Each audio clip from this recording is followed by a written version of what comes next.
ਸਾਡਾ ਅਨੁਸ਼ਾਸਨ ਤੇ ਡਿਸਪਲਿਨ ਮੰਨਦਾ ਹੈ, ਪ੍ਰੋਗਰਾਮ ਮੰਨਦਾ ਹੈ, ਉਹਦਾ ਸਭ ਦਾ ਜੀਆਂ ਨੂੰ ਸਤਿਕਾਰ ਹੈ। ਜਿਹੜੇ ਸਾਡੀ ਸਪੋਰਟ ਕਰਨਾ ਚਾਹੁੰਦੇ, ਇਹ ਸਾਡਾ ਇੱਕ ਪੈਰਾਮੀਟਰ ਲਾਈਨ ਹੈ। ਇਹਦੇ ਵਿੱਚ ਲੱਖਾ ਆਵੇ, ਜਿਹੜਾ ਮਰਜ਼ੀ ਆਵੇ। ਪਰ ਜੇ ਕੋਈ ਪੰਥਕ ਜਥੇਬੰਦੀ ਆਪਣੇ ਹਿਡਨ ਏਜੰਡੇ ਰਾਹੀਂ ਕਹੇ ਕਿ ਕੋਈ ਸਿੱਖ ਰਾਜ ਦੀ ਸਥਾਪਤੀ ਦਾ ਜਾਂ ਕੋਈ ਹੋਰ ਕਿਸੇ ਕਿਸਮ ਦੀ ਜਿਹੜਾ ਇੰਡੀਅਨ ਸਟੇਟ ਦੇ ਖਿਲਾਫ ਲੜਾਈ ਹੈ, ਕੋਈ ਵੱਖਵਾਦ ਦੀ ਲੜਾਈ ਹੈ, ਫਿਰ ਉਹਦੇ ਨਾਲ ਸਰੋਕਾਰ ਨਹੀਂ, ਉਹ ਅੰਦੋਲਨ ਨੂੰ ਲੀਓਂ ਤਾਰਦਾ। ਉਹ ਤਾਂ ਸਾਨੂੰ ਨਖੇੜਾ ਕਰਨਾ ਪਏਗਾ। ਹਰ ਵਾਰ ਮੀਡੀਆ ਮੈਨੂੰ ਪੁੱਛਦਾ ਸੀ ਵੀ ਤੁਸੀਂ ਦੀਪ ਸਿੱਧੂ ਦੇ ਲੱਖੇ ਸਿਧਾਣੇ ਦੀ ਪੈਰਵਾਈ ਕਿਉਂ ਨਹੀਂ ਕਰਦੇ, ਉਹਦੇ ਬਾਰੇ ਤੁਹਾਡਾ ਕੀ ਸਟੈਂਡ ਹੈ। ਤਾਂ ਅਸੀਂ ਬੜਾ ਸਪਸ਼ਟ ਕਹਿੰਦੇ ਸੀ ਵੀ ਸਾਡਾ ਦੇਖੋ ਇੱਕ ਵਿਚਾਰਾਂ ਲਾਈਨ ਦਾ ਨਖੇੜਾ ਹੈ। ਜੇ 26 ਤਰੀਕ ਦੀ ਘਟਨਾ ਨੂੰ ਅਸੀਂ ਇਹ ਕਹੀਏ ਵੀ ਚਲੋ ਜੀ ਕੁਝ ਨਹੀਂ ਹੋਇਆ,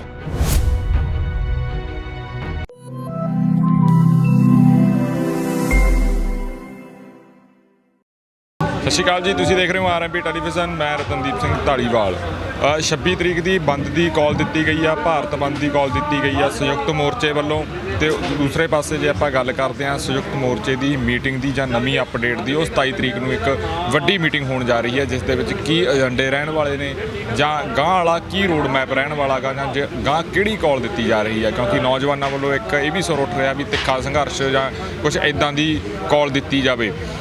ਉਸ ਦੇ ਉੱਤੇ ਗੱਲਬਾਤ ਕਰਾਂਗੇ। ਸਾਡੇ ਨਾਲ ਮੌਜੂਦ ਨੇ ਪ੍ਰੇਮ ਸਿੰਘ ਭੰਗੂ। ਭੰਗੂ ਸਾਹਿਬ, ਜਿਹੜਾ ਕੱਲ੍ਹ ਵਾਲਾ ਬੰਦ ਆ, ਉਸ ਦੇ ਲਈ ਕੀ ਤਿਆਰੀਆਂ ਆਈਆਂ, ਕਿਵੇਂ ਰਹਿਣ ਵਾਲਾ ਗਾ, ਕੀ ਉਮੀਦਾਂ ਆਈਆਂ ਕੱਲ੍ਹ ਵਾਲੇ ਬੰਦ ਤੋਂ? ਦੇਖੋ ਜੀ, ਕੱਲ੍ਹ ਵਾਲੇ ਬੰਦ ਬਾਰੇ ਬੜਾ ਤਕੜਾ ਰਿਸਪੌਂਸ ਹੈ ਸਾਨੂੰ ਜੀ। ਔਰ ਇਹ ਬੰਦ ਬਹੁਤ ਅਨਪ੍ਰੈਸੀਡੈਂਟਡ, ਜਿਹਨੂੰ ਕਹਿੰਦੇ ਆ ਵੀ ਬੇਮਿਸਾਲ ਜੀ, ਔਰ ਇਤਿਹਾਸਕ ਹੋਏਗਾ ਜੀ। ਕਿਉਂਕਿ ਕੋਈ ਵੀ ਭਾਰਤ ਬੰਦ ਹੈ ਜਿਹੜਾ ਕਿਸਾਨੀ ਮੁੱਦਿਆਂ ਤੇ ਕਿਸਾਨ ਆਰਗੇਨਾਈਜੇਸ਼ਨ ਵੱਲੋਂ ਇਹ ਪਹਿਲੀ ਵਾਰੀ ਦਿੱਤਾ ਗਿਆ। ਭਾਰਤ ਬੰਦ ਦਾ ਸਦਾ ਕਦੇ ਦਿੱਤਾ ਹੀ ਨਹੀਂ ਗਿਆ ਜੀ। ਅਸੀਂ ਸੂਬਿਆਂ 'ਚ ਬੰਦ ਤਾਂ ਕਰਦੇ ਰਹੇ, ਪੰਜਾਬ ਹੋਏ ਹੋਰ ਹੋਏ, ਪਰ ਭਾਰਤ ਬੰਦ ਖੇਤੀਬਾੜੀ ਦੇ ਸਵਾਲ ਤੇ ਕਿਸਾਨੀ ਮੁੱਦਿਆਂ ਤੇ ਹੋਵੇ, ਇਹ ਆਪਣੇ ਆਪ 'ਚ ਹੀ ਬਹੁਤ ਮਹੱਤਵਪੂਰਨ ਹੈ ਜੀ। ਰਾਜਨੀਤਿਕ ਪਾਰਟੀਆਂ ਰਾਜਨੀਤਿਕ ਮੰਤਵਾਂ ਦੀ ਪ੍ਰਾਪਤੀ ਲਈ ਜੀ, ਉਹ ਭਾਰਤ ਬੰਦ ਦੇ ਸੱਦੇ ਦਿੰਦੇ ਰਹੀਆਂ ਨੇ। ਇਸ ਲਈ ਇਹ ਭਾਰਤ ਬੰਦ ਦਾ ਇੱਕ ਖਾਸ ਮਹੱਤਵ ਹੈ ਜੀ। ਉਹ ਇਹ ਹੈ ਵੀ ਇੱਕ ਪੰਜਾਬ ਤੋਂ ਅੰਦੋਲਨ ਸ਼ੁਰੂ ਹੋ ਕੇ ਸਾਰੇ ਦੇਸ਼ ਦਾ ਅੰਦੋਲਨ ਬਣੇ, ਔਰ ਪਹਿਲੀ ਵਾਰੀ ਜਿਹੜੇ ਖੇਤੀਬਾੜੀ ਮੁੱਦੇ ਸੀ, ਕਿਸਾਨੀ ਸੀ, ਉਹ ਪਹਿਲੀ ਵਾਰੀ ਕਿਤੇ ਫੋਰਫਰੰਟ ਦੇ ਉੱਪਰ ਆਈ ਹੈ। ਇਹ ਮੁੱਦੇ ਨੇ ਕਦੇ ਬਹਿਸ ਨਹੀਂ ਹੋਈ ਦੇਸ਼ ਦੇ ਵਿੱਚ ਜੀ। ਹੋਰ ਬਥੇਰੇ ਮੁੱਦੇ ਜਿਹਨਾਂ 'ਤੇ ਬਹਿਸ ਹੁੰਦੀ ਰਹੀ, ਬੜੀ ਲੜਾਈ ਲੜਦੇ ਵੀ, ਜਿਹੜੇ ਬੁਨਿਆਦੀ ਮੁੱਦੇ ਉਹਨਾਂ 'ਤੇ ਵੀ ਕਦੇ ਬਹਿਸ ਹੋਵੇ। ਭਾਰਤ ਬੰਦ ਪਹਿਲਾ ਇੱਕ ਐਕਸ਼ਨ ਹੈ ਜਿਹੜਾ ਬਹਿਸ ਕੇਂਦਰਿਤ ਕਰੇਗਾ ਖੇਤੀਬਾੜੀ ਕਾਨੂੰਨ, ਖੇਤੀਬਾੜੀ ਸੰਕਟ, ਕਿਸਾਨੀ ਮੁੱਦੇ, ਇਹਨਾਂ ਦੇ ਉੱਪਰ ਸਾਰੇ ਦੇਸ਼ ਦੇ ਵਿੱਚ ਬਹਿਸ ਹੋ ਰਹੀ ਹੈ। ਔਰ ਬਹੁਤ ਵੱਡਾ ਸਮਰਥਨ, ਬਹੁਤ ਵੱਡਾ ਹੁੰਗਾਰਾ ਸਾਰੇ ਸੂਬਿਆਂ ਨੂੰ ਭਾਰਤ ਬੰਦ ਲਈ ਮਿਲ ਰਿਹਾ ਹੈ। ਕਿਉਂਕਿ ਇੱਕ ਅੰਡਰ ਕਰੰਟ, ਜਿਹੜੇ ਅੰਡਰ ਕਰੰਟ ਨੇ ਓਵਰ ਕਰੰਟ ਵੀ ਬਣਨਾ ਹੈ। ਤੁਸੀਂ ਕਹੋ 26 ਨੂੰ, ਉਹ ਅੰਡਰ ਕਰੰਟ ਸਾਰੇ ਦੇਸ਼ 'ਚ ਚੱਲ ਰਿਹਾ ਜੀ। ਜਿਹੜਾ ਕਾਰਪੋਰੇਟ ਸੈਕਟਰ ਦੇ ਖਿਲਾਫ, ਮੋਦੀ ਦੀ ਨੀਤੀਆਂ ਦੇ ਖਿਲਾਫ, ਬੀਜੇਪੀ ਦੀ ਨੀਤੀਆਂ ਦੇ ਖਿਲਾਫ ਜਿਹੜਾ ਚੱਲਦਾ, ਉਹ ਸਾਰੇ ਦੇਸ਼ ਦਾ ਵਰਤਾਰਾ ਹੈ।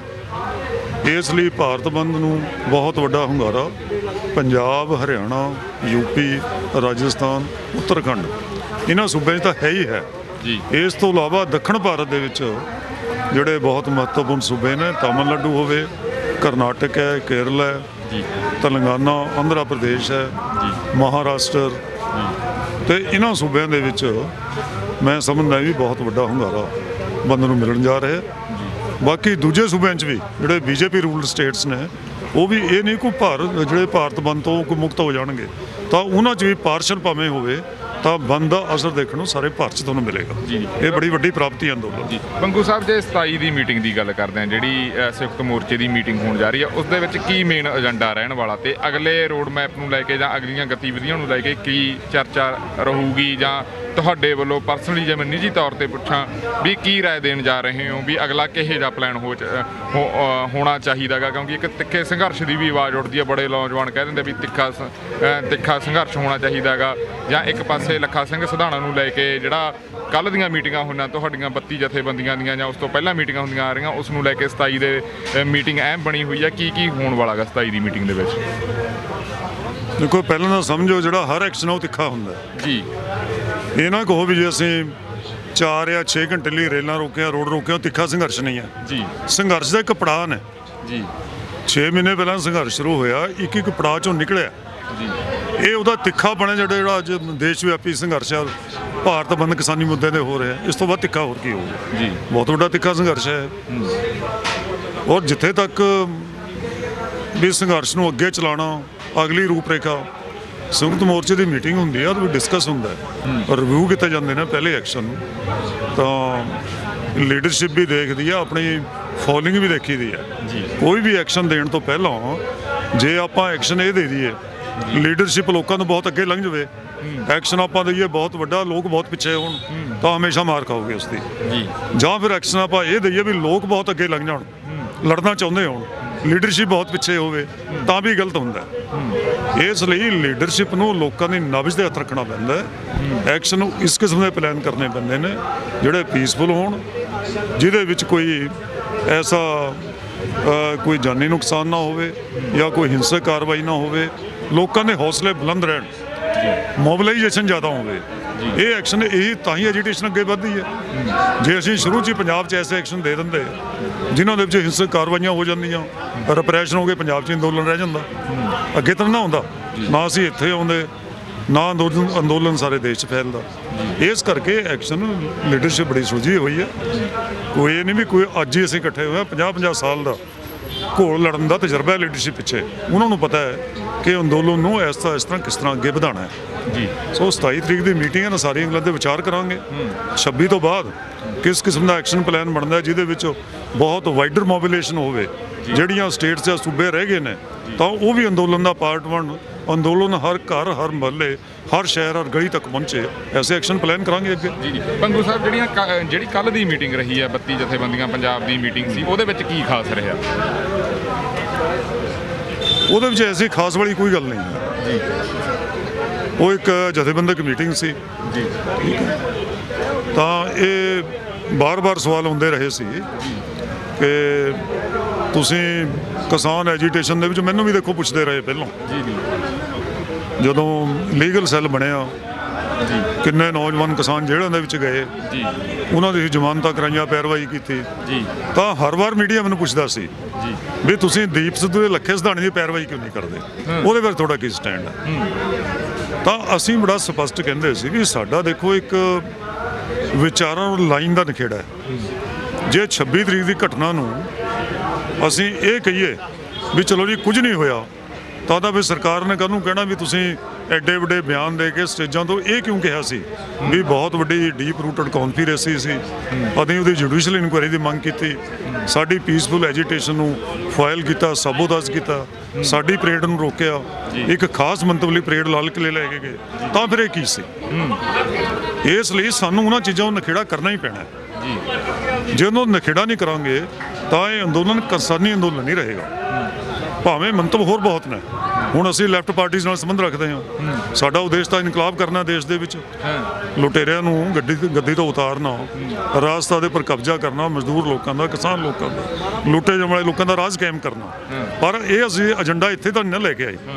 ਸਾਡਾ ਏਜੰਡਾ ਇੱਥੇ ਖੇਤੀ ਕਾਨੂੰਨ ਦਾ ਏਜੰਡਾ ਹੈ। 3 ਖੇਤੀ ਕਾਨੂੰਨ ਨੇ, ਉਹਨਾਂ ਦੇ ਉੱਪਰ ਲੜਾਈ ਚੱਲਦੀ ਹੈ, ਉਹਨਾਂ ਦੇ ਉੱਪਰ ਲੜਾਈ ਕੇਂਦਰਿਤ ਰੱਖਣੀ ਹੈ, ਕਿਸਾਨ ਅੰਦੋਲਨ ਰਹਿਣ ਰੱਖਣਾ। ਇਸੇ ਲਈ ਜੋ ਮੈਂ ਐਗਜ਼ਾਮਪਲ ਦਿੱਤੀ ਹੈ, ਜੇ ਦੂਜੇ ਕਿਸੇ ਸੈਕਸ਼ਨ ਦਾ ਇਹ ਏਜੰਡਾ ਹੋਵੇ ਕਿ ਇਹਦੇ ਵਿੱਚ ਕੋਈ ਸਿੱਖ ਰਾਜ ਕਾਇਮ ਹੋ ਜਾਣਾ, ਇਹਦੇ ਵਿੱਚ ਕੋਈ ਇੰਡੀਅਨ ਸਟੇਟ ਦੇ ਖਿਲਾਫ ਲੜਾਈ ਛਿੜ ਜਾਣੀ ਹੈ, ਇਹਦੇ ਵਿੱਚੋਂ ਕੋਈ ਰਾਸਤਾ ਬਦਲ ਜਾਣੀ ਹੈ ਇੱਕਦਮ, ਇਹ ਵੀ ਗਲਤ ਹੈ। ਇਸ ਕਿਸਮ ਦੇ ਦੋਏ ਵਿਚਾਰ ਗਲਤ ਨੇ।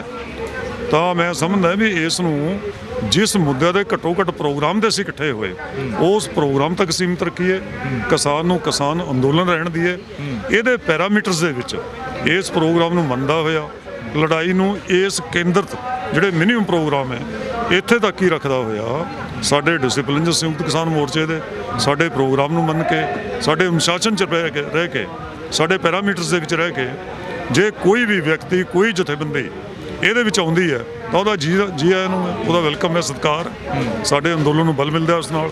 ਪਰ ਜੇ ਇਸ ਦੇ ਵਿੱਚ ਕੋਈ ਆਪਣਾ ਮੰਤਵ ਹੋਰ ਕਰਨਾ ਚਾਹੁੰਦਾ ਹੋਵੇ ਤਾਂ ਫਿਰ ਸਾਡਾ ਸਰਕਾਰ ਉਹਦੇ ਨਾਲ ਸਰੋਕਾਰ। ਦੀਪ ਸਿੱਧੂ ਨੂੰ ਲੈ ਕੇ ਤੇ ਲੱਖੇ ਸਿੰਘ ਸਿਧਾਣੇ ਨੂੰ ਲੈ ਕੇ ਫੈਸਲਾ ਹੋ ਚੁੱਕਿਆ ਹੈਗਾ? ਕੋਈ ਫੈਸਲਾ ਨਹੀਂ ਹੋਇਆ ਅਜੇ। ਫੈਸਲਾ ਸੰਯੁਕਤ ਮੋਰਚੇ ਨੇ ਕਰਨਾ ਹੈ। ਹੁਣ ਇਹ ਅੰਦੋਲਨ ਪੰਜਾਬ ਦਾ ਅੰਦੋਲਨ ਨਹੀਂ ਜੀ, ਪੰਜਾਬ ਦੀ ਜਥੇਬੰਦੀ ਨੂੰ ਅਧਿਕਾਰ ਨਹੀਂ ਵੀ ਤੁਸੀਂ ਕਿਹੜੀ ਜਥੇਬੰਦੀ ਨੂੰ ਬਾਹਰ ਕਰਨਾ, ਕਿਹੜੀ ਨੂੰ ਅੰਦਰ ਕਰਨਾ। ਜਿਹੜਾ ਪੰਜਾਬ 'ਚ ਹੁੰਦਾ ਫਿਰ ਤਾਂ ਅਸੀਂ ਕਰ ਲੈਂਦੇ, ਠੀਕ ਹੈ। ਇਹ ਤਾਂ ਹੁਣ ਸਾਰੇ ਦੇਸ਼ ਦੀਆਂ ਜਥੇਬੰਦੀਆਂ ਦੇ ਵਿੱਚ ਨਾ 500 ਜਥੇਬੰਦੀਆਂ, ਉਹਨਾਂ ਦੇ ਆਧਾਰ ਤੇ ਸੰਯੁਕਤ ਮੋਰਚਾ ਹੈ। ਪੰਜਾਬ ਦੀ ਜਥੇਬੰਦੀਆਂ ਆਪਣੀ ਘਰ ਰਹਿ ਦੇ ਸਕਦੀਆਂ ਉਹਦੇ ਵਿੱਚ, ਪਰ ਪਾਸ ਸੰਯੁਕਤ ਮੋਰਚੇ ਨੇ ਕਰਨਾ ਹੈ। ਰਾਏ ਦਿੱਤੀ ਗਈ ਹੈ ਬੱਤੀਆਂ ਵੱਲੋਂ, ਸੰਯੁਕਤ ਮੋਰਚੇ ਨੇ ਫੈਸਲਾ ਕਰਨਾ ਹੈ ਜੋ ਵੀ ਹੈ। ਇਸ ਲਈ ਸੰਯੁਕਤ ਮੋਰਚੇ ਦੀ ਮੀਟਿੰਗ ਹੋਏਗੀ ਤਾਂ ਪੰਜਾਬ ਦੀ ਜਥੇਬੰਦੀਆਂ ਆਪਣੀ ਰਾਏ ਰੱਖ ਦੇਣਗੀਆਂ ਉੱਥੇ ਵੀ ਸਾਡੀ ਰਾਏ ਇਹ ਹੈ ਜੋ ਮੈਂ ਤੁਹਾਨੂੰ ਕਿਹਾ। ਜਿਹੜਾ ਪੰਜਾਬ ਪੰਗੂ ਸਾਹਿਬ ਮਾਫੀ ਚਾਹੂੰਗਾ, ਜਿਹੜਾ ਪੰਜਾਬ ਦੀਆਂ ਜਥੇਬੰਦੀਆਂ ਦੀ ਮੀਟਿੰਗ ਹੋਈ ਆ ਉਹਦੇ 'ਚ ਹੋ ਚੁੱਕਿਆ ਹੈਗਾ, ਉਹ 'ਚ ਕਲੀਅਰ ਹੋਇਆ ਹੈਗਾ, ਇਸ ਨੂੰ ਲੈ ਕੇ ਚਰਚਾ ਤਾਂ ਹੋਈ ਹੈ।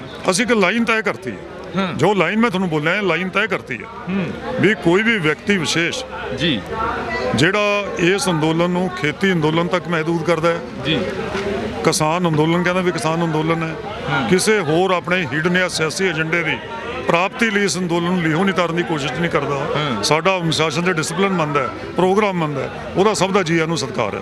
ਜਿਹੜੇ ਸਾਡੀ ਸਪੋਰਟ ਕਰਨਾ ਚਾਹੁੰਦੇ ਇਹ ਸਾਡਾ ਇੱਕ ਪੈਰਾਮੀਟਰ ਲਾਈਨ ਹੈ, ਇਹਦੇ ਵਿੱਚ ਲੱਖਾ ਆਵੇ ਜਿਹੜਾ ਮਰਜ਼ੀ ਆਵੇ, ਸਾਨੂੰ ਕੋਈ ਇਤਰਾਜ਼ ਨਹੀਂ ਹੈ, ਜਿਹੜਾ ਮਰਜ਼ੀ ਆ ਸਕਦਾ ਇਸ ਦੇ ਵਿੱਚ। ਸਾਨੂੰ ਤਾਂ ਅੰਦੋਲਨ ਅੱਗੇ ਵਧਾਉਣਾ ਸਪੋਰਟ ਚਾਹੀਦੀ ਹੈ। ਇੱਥੇ ਬਥੇਰੀਆਂ ਜਥੇਬੰਦੀਆਂ ਬੈਠੀਆਂ ਨੇ, ਸਮਾਜ ਸੇਵੀ ਜਥੇਬੰਦੀਆਂ ਨੇ, ਪੰਥਕ ਜਥੇਬੰਦੀਆਂ ਨੇ, ਉਹ ਵੀ ਉਹਨਾਂ ਦੀ ਸਪੋਰਟ ਅਸੀਂ ਲੈ ਰਹੇ ਹਾਂ। ਪਰ ਜੇ ਕੋਈ ਪੰਥਕ ਜਥੇਬੰਦੀ ਆਪਣੇ ਹਿਡਨ ਏਜੰਡੇ ਰਾਹੀਂ ਕਹੇ ਕਿ ਕੋਈ ਸਿੱਖ ਰਾਜ ਦੀ ਸਥਾਪਤੀ ਦਾ ਜਾਂ ਕੋਈ ਹੋਰ ਕਿਸੇ ਕਿਸਮ ਦੀ ਜਿਹੜਾ ਇੰਡੀਅਨ ਸਟੇਟ ਦੇ ਖਿਲਾਫ ਲੜਾਈ ਹੈ, ਕੋਈ ਵੱਖਵਾਦੀ ਲੜਾਈ ਹੈ, ਫਿਰ ਉਹਦੇ ਨਾਲ ਸਰਕਾਰ ਨਹੀਂ, ਉਹ ਅੰਦੋਲਨ ਨੂੰ ਲਿਓ ਤਾਰਦਾ, ਫਿਰ ਉਹ ਤੋਂ ਸਾਨੂੰ ਨਖੇੜਾ ਕਰਨਾ ਪਏਗਾ। ਪਰ ਹੱਲ ਸ਼ਰਤਾਂ ਰੱਖੀਆਂ ਗਈਆਂ ਬਿਲਕੁਲ ਜੀ, ਜੇ ਅਸੀਂ ਜਿਹੜਾ ਇਹਨਾਂ ਦੀ ਪਾਲਣਾ ਕਰੇਗਾ ਤੁਹਾਨੂੰ ਜੀ ਹਾਲ ਜੀ। ਜੇ ਅਸੀਂ ਗੱਲ ਕਰਦੇ ਹਾਂ ਸਰਕਾਰ ਨਾਲ ਮੀਟਿੰਗ ਦੀ, ਉਧਰ ਕੁਝ ਗੱਲਬਾਤ ਹੋ ਰਹੀ ਹੈ, ਕੁਝ ਹੈਗੀ ਆ ਉਮੀਦ, ਜਿਹੜਾ ਇਹ ਡੈਡ ਲੌਕ ਬਣਿਆ ਹੋਇਆ ਹੈਗਾ, ਇੱਕ 11 ਗੇਟ ਦੀ ਮੀਟਿੰਗ ਹੋਈ, ਉਸ ਤੋਂ ਬਾਅਦ ਇੱਕ ਡੈਡ ਲੌਕ ਬਣ ਗਿਆ, ਕੁਝ ਹੈਗੀ ਆ ਕੋਈ ਸੰਭਾਵਨਾ ਜਾਂ ਕੋਈ ਗੱਲਬਾਤ ਤੁਹਾਡੇ ਵੱਲੋਂ ਕੋਈ ਪਹਿਲ ਕਦਮੀ ਕਰਨ ਦੀ ਕੋਸ਼ਿਸ਼ ਜਾਂ ਇਦਾਂ ਦੀ ਕੋਈ ਡਿਸਕਸ਼ਨ ਚੱਲਦੀ ਹੋਵੇ ਜਥੇਬੰਦੀਆਂ ਦੇ ਵਿੱਚ? ਦੇਖੋ, ਇਹ ਪਹਿਲ ਕਦਮੀ ਪਹਿਲਾਂ ਵੀ ਸਰਕਾਰਾਂ ਨੇ ਕੀਤੀ ਹੈ ਜੀ। 11 ਗੇਟ ਦੀ ਗੱਲਬਾਤ ਵੀ ਕੋਈ ਸਾਡੇ ਸੱਦੇ ਤੇ ਨਹੀਂ ਹੋਈ ਹੈ, ਕਿਉਂਕਿ ਸਰਕਾਰ ਨੇ ਕਾਨੂੰਨ ਬਣਾਏ ਨੇ। ਸਰਕਾਰ ਨੇ ਜੇ ਉਹਨੂੰ ਪਤਾ ਵੀ ਲੋਕ ਉਹਦੇ ਖਿਲਾਫ ਲੜ ਰਹੇ, ਐਜੀਟੇਸ਼ਨ ਹੋ ਰਹੀ ਹੈ, ਤਾਂ ਸਰਕਾਰ ਨੇ ਲੋਕਾਂ ਨੂੰ ਬੁਲਾਉਣਾ ਹੈ ਨਾ ਵੀ ਮਸਲਾ ਕੀ ਹੈ, ਉਹ ਬੈਠ ਕੇ ਟੇਬਲ ਤੇ ਹੱਲ ਕਰੀਏ। ਜਦੋਂ ਸਾਨੂੰ ਬੁਲਾਇਆ ਤਾਂ ਅਸੀਂ ਲਾਜ਼ਮੀ ਉੱਥੇ ਗਏ ਹਾਂ। ਹੁਣ 2 ਮਹੀਨੇ ਤੋਂ ਸਰਕਾਰ ਐਡਮੈਂਟ ਹੈ, ਉਹਦਾ ਐਟੀਟਿਊਡ ਹੈ ਜਿਹੜਾ ਐਂਟੀ ਫਾਰਮਰ ਤਾਂ ਹੈ ਹੀ ਹੈ, ਉਹ ਗੱਲਬਾਤ ਕਰਨਾ ਨਹੀਂ ਚਾਹੁੰਦੀ, ਤਾਂ ਉਹਦੀ ਮਰਜ਼ੀ ਹੈ। ਇਹ ਸਾਡਾ ਅੰਦੋਲਨ ਕਰਨਾ ਰਾਈਟ ਹੈ, ਡੈਮੋਕ੍ਰੈਟਿਕ ਰਾਈਟ ਹੈ, ਐਜੀਟੇਸ਼ਨ ਕਰ ਰਹੇ ਹਾਂ, ਪੀਸਫੁਲ ਰੱਖਾਂਗੇ ਅਸੀਂ। ਸਾਡੀ ਐਜੀਟੇਸ਼ਨ ਡੇ ਬਾਈ ਡੇ ਵੱਧ ਰਹੀ ਹੈ, ਔਰ ਮੈਂ ਇਹ ਕਹਾਂਗਾ ਕਿ ਜਿੰਨੀ ਸਰਕਾਰ ਗੱਲਬਾਤ ਰਹੀ ਡਿਲੇ ਕਰ ਰਹੀ ਹੈ ਇਸ ਨੂੰ, ਉਹਨਾਂ ਸਰਕਾਰ ਦਾ ਨੁਕਸਾਨ ਹੋ। ਅੰਦੋਲਨ ਅੱਗੇ ਵੱਧ ਰਿਹਾ, ਅੰਦੋਲਨ ਦੀ ਪ੍ਰਾਪਤੀ ਹੈ। ਅੰਦੋਲਨ ਜਿਹੜੇ ਨੁੱਕਰ 'ਚ ਨਹੀਂ ਵੀ ਸੀ ਉੱਥੇ ਵੀ ਦਸਤਕ ਦੇ ਰਿਹਾ ਦੇਸ਼ ਦੇ ਵਿੱਚ, ਤੇ ਬੀਜੇਪੀ ਨੂੰ ਇਸ ਦਾ ਸਿਆਸੀ ਨੁਕਸਾਨ ਹੋਣਾ ਹੀ ਹੋਣਾ ਹੈ। ਜਿੰਨਾ ਲੇਟ ਕਰੂਗੀ ਬੀਜੇਪੀ ਨੂੰ ਇਹ ਮਹਿੰਗਾ ਸੌਦਾ ਸਾਬਤ ਹੋਏਗਾ, ਔਰ ਬੀਜੇਪੀ ਦਾ 2024 ਤੱਕ ਤੁਸੀਂ ਦੇਖੋਗੇ ਇਹਦਾ ਵੱਡਾ ਖਮਿਆਜਾ ਭੁਗਤਣਾ ਪੈਣਾ ਜੇ ਇਸ ਅੰਦੋਲਨ ਦਾ ਜਲਦੀ ਉਹ ਐਮੀਕੇਬਲ ਸੋਲੂਸ਼ਨ ਖੇਤੀ ਕਾਨੂੰਨ ਨੂੰ ਰੱਦ ਕਰਕੇ MSP ਦੇ ਕਾਨੂੰਨ ਬਣਾ ਕੇ ਜਲਦੀ ਨਹੀਂ ਕੱਢਦੀ, ਤਾਂ ਬੀਜੇਪੀ ਦਾ ਬਹੁਤ ਵੱਡਾ ਸਿਆਸੀ ਨੁਕਸਾਨ ਹੋਣ ਵਾਲਾ ਜਿਹੜਾ ਸ਼ੁਰੂ ਹੋ ਗਿਆ ਦੇਸ਼ ਦੇ ਵਿੱਚ। ਜੀ ਜੀ, ਪੰਗੂ ਸਾਹਿਬ ਤੁਸੀਂ ਸਮਾਂ ਦਿੱਤਾ, ਤੁਹਾਡਾ ਧੰਨਵਾਦ ਜੀ। ਮਿਹਰਬਾਨੀ ਜੀ। ਸੋ ਇਹ ਸੀ ਪ੍ਰੇਮ ਸਿੰਘ ਭੰਗੂ, ਉੱਘੇ ਕਿਸਾਨ ਆਗੂ ਨੇ, ਲੀਗਲ ਪੈਨਲ ਦੇ ਵੀ ਮੈਂਬਰ ਨੇ। ਸੋ ਇਹਨਾਂ ਨੇ ਦੱਸਿਆ ਵੀ ਜਿਹੜੀ 27 ਨੂੰ ਮੀਟਿੰਗ ਰਹਿਣ ਵਾਲੀ ਆ ਉਸ ਦੇ ਵਿੱਚ ਵੀ ਅਹਿਮ ਫੈਸਲੇ ਲਏ ਜਾਣਗੇ। 26 ਨੂੰ ਇਹਨਾਂ ਨੂੰ ਵੀ, ਜਿਵੇਂ ਸੁਰਜੀਤ ਸਿੰਘ ਫੂਲ ਦੇ ਨਾਲ ਸਾਡੀ ਪਹਿਲਾਂ ਗੱਲਬਾਤ ਹੋਈ, 26 ਦੇ ਬੰਦ ਨੂੰ ਲੈ ਕੇ ਪੂਰੇ ਆਸਵੰਦ ਨੇ। 26 ਨੂੰ ਜਿਹੜਾ ਭਾਰਤ ਬੰਦ ਦਾ ਸੱਦਾ ਗਾ ਉਹ ਪੂਰਾ ਸਫਲ ਰਹਿਣ ਵਾਲਾ ਗਾ, ਇਹਨਾਂ ਦਾ ਕਹਿਣਾ ਹੈ। ਅੱਗੇ ਵੀ ਬਣੇ ਰਹਾਂਗੇ ਇਸ ਅੰਦੋਲਨ ਤੋਂ ਲੈ ਕੇ ਹਰ ਇੱਕ ਜਾਣਕਾਰੀ ਤੁਹਾਡੇ ਸਨਮੁਖ ਕਰਦੇ ਰਹਾਂਗੇ। ਹੁਣ ਆਪਣੇ ਦੋਸਤ ਰਤਨਦੀਪ ਸਿੰਘ ਧਾਲੀਵਾਲ ਨੂੰ ਦਿਓ ਇਜਾਜ਼ਤ। ਧੰਨਵਾਦ ਜੀ।